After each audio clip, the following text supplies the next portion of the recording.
Another question that I still get all the time, in spite of the fact that I've been writing about the answer for many, many, many years, is, Tom, how do I get past the gatekeeper?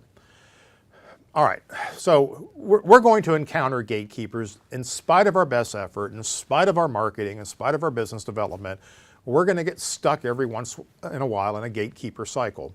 And there's a lot, it doesn't take much for it to happen. You know, you've done great marketing, somebody finds you, they reaches out, and they send you an RFP through procurement because that's how they engage. You didn't ask for one, you didn't ask to be engaged with a gatekeeper, but you got one. Now, what do you do about it? In a lot of my writings and all of my teachings, I've talked about what to do at that moment. There's that pivot point in getting past that gatekeeper. And if you make that move very quickly and you succeed, then we have no gatekeeper issue. Unfortunately, what often happens is we get into engagement with the gatekeeper, we establish them as the point of contact, and we try and move through the process through them, and we miss our opportunity, and now we can't get rid of them. We can't get past them. My message to you is that a true gatekeeper will never meet your qualification process. If you have a good customer qualification process, a gatekeeper is never going to meet that because they are not the decision maker.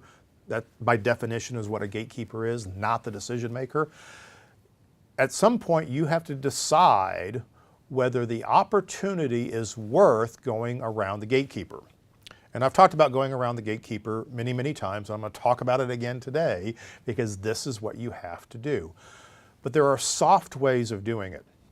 You know, my favorite technique is to say, you know, we need to talk about this element of your project. Here's who I want to bring into that conversation. Who needs to be in that conversation from your end?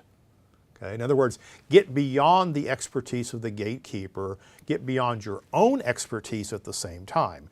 If you're an expert and the gatekeeper is going to assume that they're a peer because you've established them as a peer, so you've got to create expertise beyond yours so that they are allowed to create expertise beyond theirs.